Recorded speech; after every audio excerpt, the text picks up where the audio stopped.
জুলাই গণ অভ্যুত্থানের ছাত্র গণ অভ্যুত্থান 2024-এর ভূমিকা আমাদের জাতীয় জীবনে একটি লিডিং ফোর্স, ড্রাইভিং ফোর্স, আমাদের জাতিকে এগিয়ে নিয়ে যাওয়ার জন্য একটি শক্তি, আমাদের ফ্যাসিবাদ বিরোধী জাতীয় ঐক্য।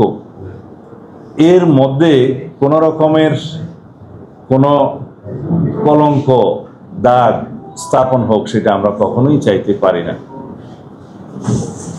যে কোনো বিষয়ে বক্তব্য দেওয়ার সময় আমরা যেন এই বিষয়ে সাবধানতা অবলম্বন করে আমরা নিজেরা এবং সবাইকে সে আহ্বান জানাবো।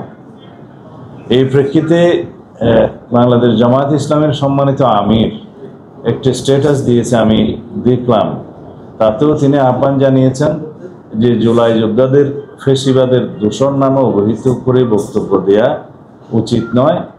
সে বক্তব্যের সাথে আমি একমত এবং সেই বক্তব্যকে ধারণ করা আমাদের সকলের উচিত, তাদেরও উচিত। কিন্তু আমাদের বক্তব্য নিয়ে কাটিং করে বিভিন্নভাবে অপব্যাখ্যা দেয়া থেকে সর্বমহলকে বিরত থাকার জন্য আমি অনুরোধ জানাব। যারা এই প্রেস ব্রিফিংয়ে কথাগুলো বলেছেন তাদেরকে আমি সম্মান করি। যারা জুলাই গণ অভ্যুত্থানের শক্তি হিসাবে নিজেদেরকে পরিচয় দেন এবং জুলাই গণ অভ্যুত্থানের শক্তিকে ধারণ করে নতুন রাজনৈতিক দল সৃজন করেছেন, তাদের উজ্জ্বল ভবিষ্যৎ কামনা করি।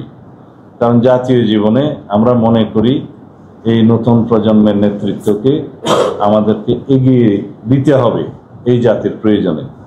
তারাই ভবিষ্যতের রাষ্ট্রনায়ক, তারাই ভবিষ্যতে এই রাষ্ট্র পরিচালনা করবে। গণতান্ত্রিকভাবে বাংলাদেশকে এগিয়ে নিয়ে যেতে তাদের অবদান অপরিসীম এবং ভবিষ্যতেও তারা সেই গণতান্ত্রিক চর্চাকে অব্যাহত রাখবেন বলে আমি বিশ্বাস করি। এটাই ছিল আমার বক্তব্য। আমি আপনাদেরকে আজকে কষ্ট দেওয়ার জন্য দুঃখ প্রকাশ করছি।